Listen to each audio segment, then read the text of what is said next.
검찰총장에게도 지시합니다. 검찰 개혁을 요구하는 국민들의 목소리에 귀를 기울이면서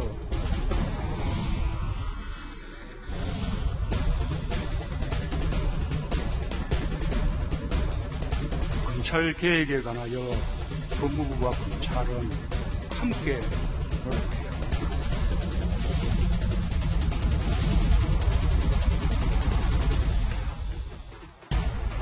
실장이 됐든 수석이 됐든 비서일 뿐인 겁니다.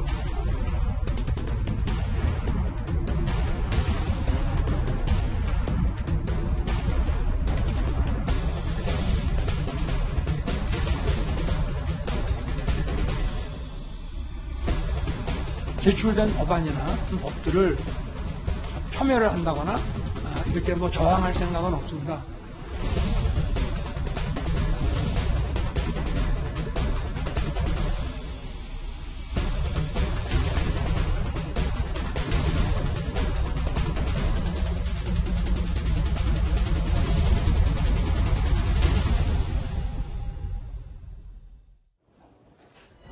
예, 오늘 뉴스톱 10 여기부터입니다.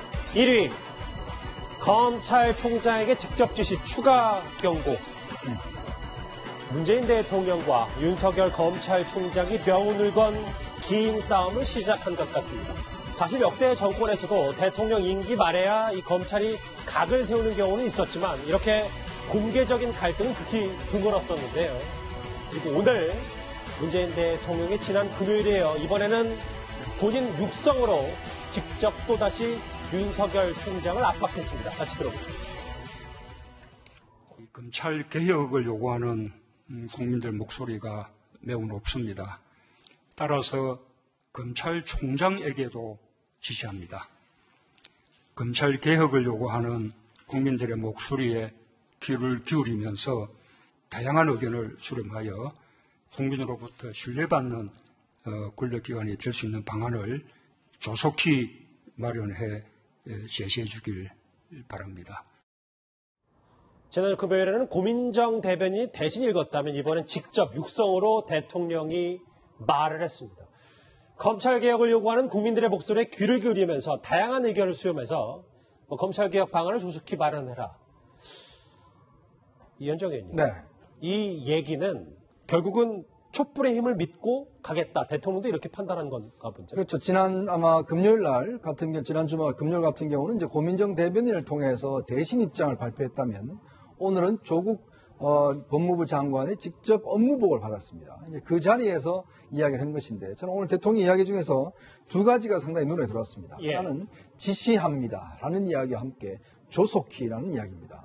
이거 뭐냐면 명령이라는 이야기죠. 지시와 조속히. 그렇죠. 이건 빨리 해내라는 이야기인데 사실 지금 검찰개혁안 같은 경우는 조국 장관이 지금 일선 검사들을 만나고 다니면서 이 마련하고 있지 않습니까? 그럼에도 불구하고 오늘 대통령은 그 안을 이제 윤석열 총장한테 만들라고 지시를 한 겁니다.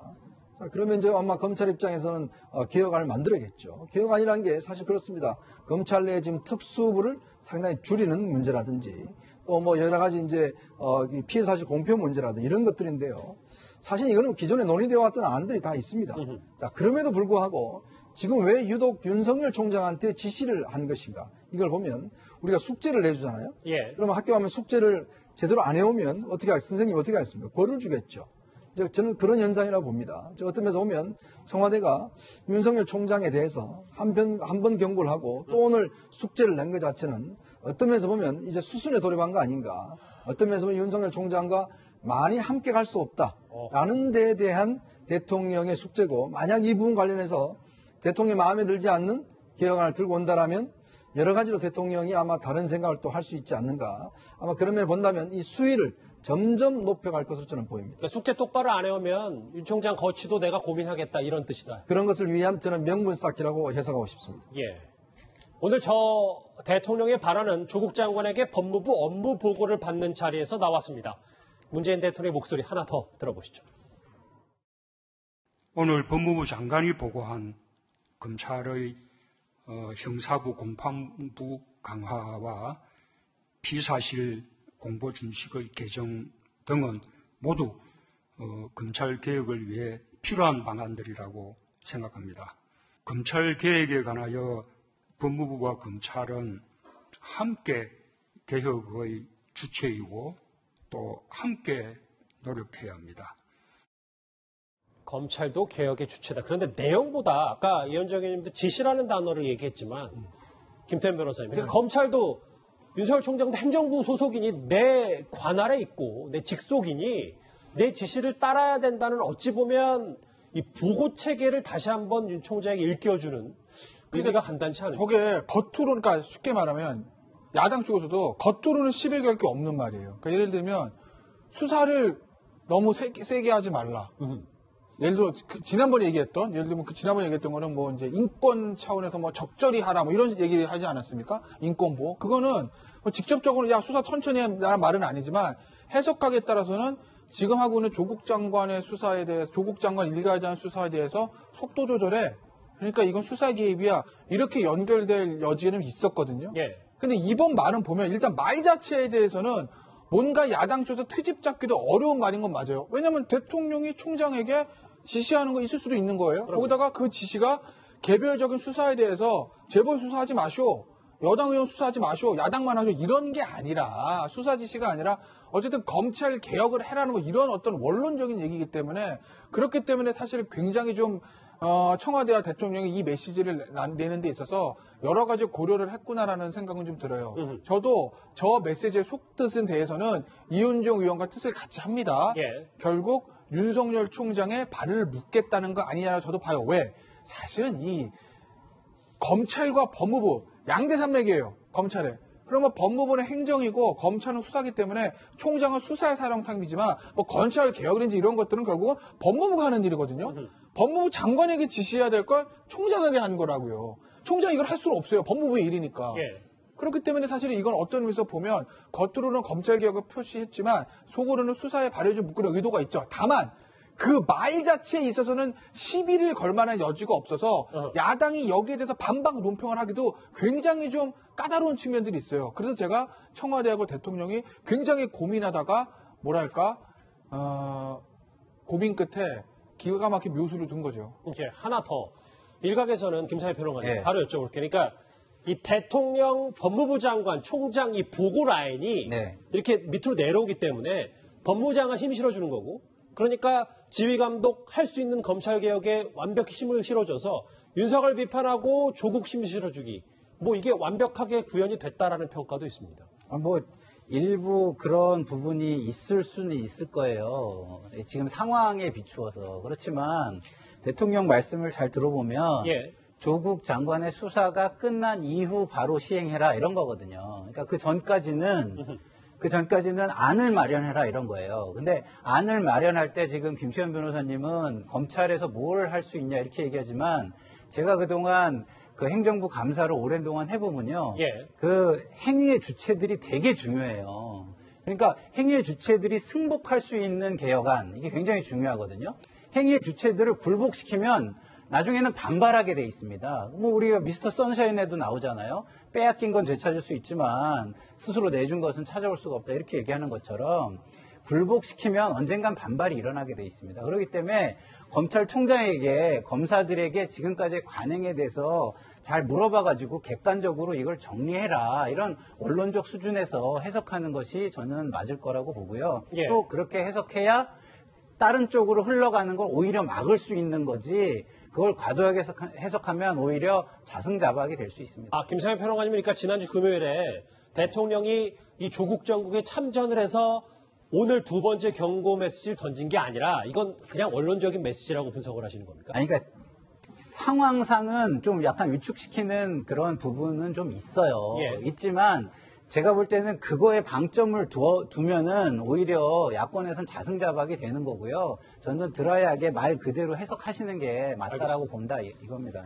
자, 오늘 검찰개혁의 메시지 주체 역시 문재인 대통령이었습니다. 그런데요, 일각에서는 청와대와 검찰의 정면 충돌에 이 인물의 모습이 보이지 않는다는 얘기도 나옵니다. 그 부족함을 경청함으로써 메우려고 합니다. 실장이 됐든 수석이 됐든 비서일 뿐인 겁니다. 노영민 비서실장이에요. 위원장님, 이 얘기를 해보려고 합니다. 대통령이 사흘 만에 또 바로바로 메시지를 내는 게 참모진이 어떤 여론 전달과 중간에서 완충작용을 제대로 못하고 있어서 그런 거 아니냐라는 평가도 있습니다.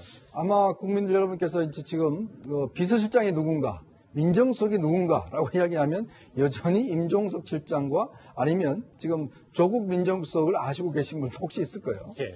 그 이후에 사실 노영민 비서실장에 대해서 여러 가지 이제 관심을 받고 이제 역할이 있었지만 사실 노영민 비서실장이 이런 중대 국면에서 전혀 역할이 나오고 있지 않습니다. 물론 뭐 본인의 이야기에 따라서 비서는 조용히 움직여야 된다고 이야기를 하지만 어떤 문제에 있어서 대통령이 직접 이렇게 입장을 발표하고 내고 부딪히게 되면 국정 운영이 굉장히 거칠어집니다. 예. 그리고 또 대통령도 상처를 받을 수가 있어요. 대통령에 대해서 이런 문제를 고민할 때 여기서 대통령의 뭔가 중간에 완충제 역할이 필요한 것인데 그것이 역대 대통령들 같은 경우는 주로 비서실장이나 이런 분들이 해왔거든요. 자, 지소미아 파기라든지 또 한일 관계라든지 그다음에 지금 최근에 어떤 한미 관계라든지 이번 조국 사태를 보면 실제로 지금 비서실장 역할이 과연 무엇인가 이런 부분에 대한 지금 의문점도 솔직히 있습니다. 예. 또 마찬가지로 민정수석 같은 경우도 사실 검찰과의 지금 관계는 민정수석이 가져 나가야 되는데 지금은 대통령의 직접적 메시지가 나와버린 거거든요. 그렇게 될 경우는 앞으로 모든 부담은 어떤 면에서 보면 대통령이 질 수밖에 없습니다. 만약 이번 어떤 검찰 수사 결과가 청와대가 원하는 대로 나오지 않는다고 한다면 그 결과는 결국 대통령이 책임져야 되는 그런 상황으로도 갈 수 있기 때문에. 말씀해 주신 만약에 조국 가족, 조국 장관의 가족이 정말 치명타를 맞게 되면 대통령이 지금 전면에 나섰기 때문에 대통령도 많은 피해를 볼 그렇죠. 것이다. 이거는 뭐 결국은 대통령이 임명을 강행한 것이나 그 이후에 또 메시지를 직접 이야기한 것이나 또 오늘 저렇게 이야기한 것이나 그런 것들이 어떤 면에서 보면 대통령의 부담으로도 갈 수 있다는 생각도 듭니다. 그도 그럴 것이 한 언론에서도 청와대 한 참모는 소수 참모와 대통령이 소통한 것 같다. 이 얘기, 그러니까 지난주 금요일에 썼던 검찰에게 첫 경고 메시지도 청와대 사람들은 거의 몰랐다는 거잖아요, 김상희 평론가님. 그러니까 제가 요새 이게 그 정부를 제가 오랜 동안 봤는데 가장 답답한 게 뭐냐면요. 예. 시스템과 제도와 절차를 따라서 하는 인내가 많이 사라졌다는 거예요. 지금 저기 이현종 의원님 말씀 잘 해주신 것처럼 사실은 국가라는 건 거대한 모선과 같기 때문에 무슨 보트 달리듯이 이렇게 그 막 방향을 바꿔가면서 달릴 수가 없습니다. 그렇기 때문에 사실은 대통령께서 이렇게 전면에 나서시게끔 하는 거는 참모들이 참 뭐라고 해야 되나 무능하다고 봐야 되나 이렇게까지 이야기할 수 있고요. 대통령께서 지금 윤석열 총장도 임명하시고 조국 장관도 임명하셨는데 이렇게 나서시면 어느 한쪽으로는 아니 그러면은 윤석열 장관을 총장을 임명할 때는 그 하신 말씀이 있고 그거에 대해서 만약에 윤석열 총장에 대해서 비난을 한다면 그거에 대한 책임은 정치적인 책임은 본인에게 다시 고스란히 돌아오잖아요. 그러니까 절차와 시스템에 의해서 예. 잘잘못이 가려진 다음에 마지막에 정리를 해주시는 역할 이거를 하시는 게 사실은 맞는 건데 지금 중간에 시스템이 전반적으로 사라져가고 있죠. 두 분 말씀 종합해보면 대통령이 어쨌든 위험 부담을 감수하고도 이렇게 메시지를 직접 던지는 건데 그 이유가 아마 이거는 아닐까요? 화가 많이 나셨다고 네. 들었다. 원래는 더 강한 수위로 지난 금요일 검찰에 대한 경고에 많이 절제한 걸로 알고 있다. 대통령이 분노한 이유가 박준 변호사님. 그렇죠. 이게 조국 장관 일가 수사가 너무 과도해서 그런 건지 아니면 검찰 개혁에 지금 제대로 가고 있지 못해서 그런 건지 어떤 거라고 봐야 될까요? 두 가지 다가 내포되어 있다고 봐야 될 것 같아요. 뭐 수사의 어떤 인권 측면이라든지 과도 측면도 대통령은 문제점을 제기할 것이고 마찬가지로 검찰 개혁이 어쩌면 대통령이 원하는 또 지금 정부가 원하는 방향으로 안 갈 것 같다라는 생각도 한 것 같습니다. 그나저나 일단 대통령이 뭐 2번 경고를 했다고 하지만 이번에 얘기하는 거는 어쩌면 당연한 얘기거든요. 당연히 민주적 정당성에 1차적 받는 게 대통령이고 대통령이 임명한 법무부 장관 밑에 검찰총장으로 봐야 되기 때문에 그 지시에 대해서는 뭐 누구도 토를 못 달 거고 그 지시가 지금 우리 다들 얘기했지만 구체적 지시가 아닙니다. 아주 어쩌면 추상적인 지시입니다. 예. 검찰 개혁을 해달라라는 지시이기 때문에 그거는 또 지금 다 패스트트랙 입법으로 다 올라가 있는 상황이기 때문에 아마도 뭐 이거에 대해서 어떤 다른 의도로 갖고 했다기보다는 어떤 기본적인 것들을 확인했다고 보는 게 맞다고 생각이 됩니다. 일단 검찰총장에게 겨냥한 또 하나의 메시지가 던져졌기 때문에 오늘 뉴스탑10 첫 번째 이슈로 짚어봤습니다.